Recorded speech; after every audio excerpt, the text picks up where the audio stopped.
Pemirsa, Anda kembali di iNews Malam bersama saya, Mirva Suri. Polisi menangkap pemilik panti asuhan yang menganiaya belasan anak asuhnya di Palembang, Sumatera Selatan. Dari hasil pemeriksaan ternyata pelaku mengidap HIV.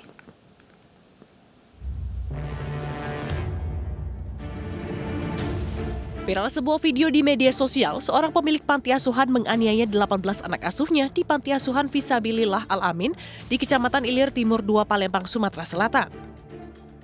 Menurut warga, pelaku yang juga berjualan kelontong ini kerap marah-marah, apalagi jika anak asuhnya salah kasih kembalian uang belanja. Sekda Kota Palembang, Ratu Dewa menyerahkan proses hukum sepenuhnya ke pihak kepolisian.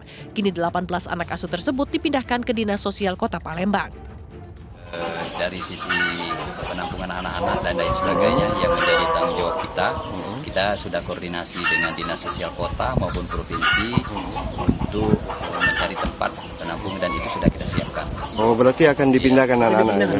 Ya, semuanya hasil koordinasi dengan pihak Polres Tabes karena ada olah TKP, itu yang kita lakukan dalam waktu dekat ini. Setelah ditangkap, polisi menetapkan pelaku sebagai tersangka. Sebanyak 18 anak semuanya sudah pernah mendapat kekerasan oleh pelaku sejak tahun 2022. Dari hasil pemeriksaan, pelaku juga diketahui mengidap HIV. Pelaku berdalih tindakannya untuk mendidik anak-anak asuhnya. Polisi juga masih dalami apakah ada tindak kekerasan seksual yang dilakukan pelaku. Kita sudah melakukan tes, melakukan pemeriksaan secara intensif di Rumah Sakit Bayangkara. Dinyatakan positif terhadap tersangka. Kita sudah komunikasi juga langsung dengan Rumah Sakit Bayangkara untuk melakukan tes pemeriksaan terhadap seluruh anak-anak dan juga terhadap. Atas perbuatannya, tersangka dijerat Undang-Undang Perlindungan Anak dengan ancaman hukuman 10 tahun penjara. Terpidana kasus pembunuhan Brigadir Yosua, Barada Richard Eliezer dikembalikan ke Rutan Bareskrim. Pemindahan Eliezer atas alasan keamanan.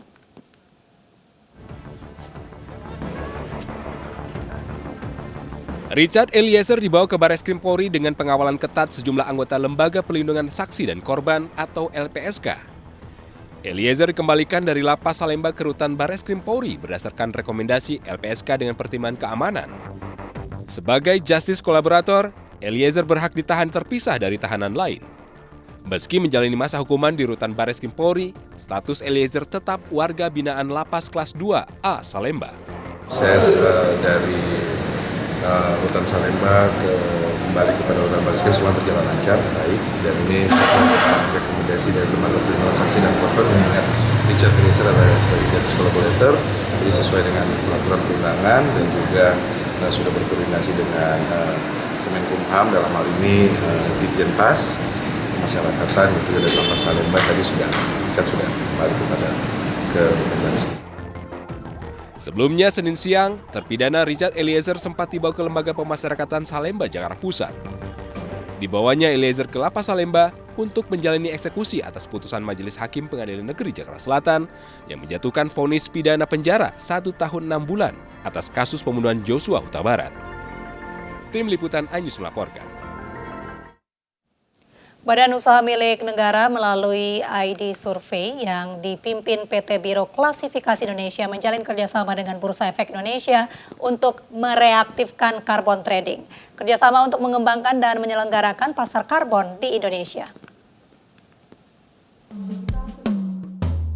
Indonesia bersiap menjadi bagian dari ekosistem perdagangan karbon dunia.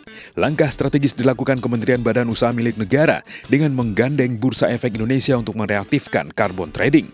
Kementerian BUMN melalui ID Survey yang dipimpin PT Biro Klasifikasi Indonesia atau BKI menjalin kerjasama dengan Bursa Efek Indonesia untuk mengembangkan dan menyelenggarakan pasar karbon di Indonesia dan bisa menjadi salah satu bagian dari ekosistem pemain karbon dunia. Dan jangan sampai begini loh, era karbon ini kita hanya jadi penonton lagi. Karena dulu kita pernah, ya saya nggak bilang kapan dengan siapa, dulu juga ada yang namanya karbon trading dulu. Ya ternyata kita dibohongin, ya investasinya tidak ada, ya tetapi tentu trading karbonnya dijual ke tempat lain dengan harga mahal. Nah ini kita nggak mau itu lagi. ID Survey yang dipimpin PT PKI dalam perjanjian kerjasama akan bertugas untuk mensertifikasi, sementara BEI berperan dengan sistem dan instrumen yang dimiliki. Tim Liputan iNews melaporkan.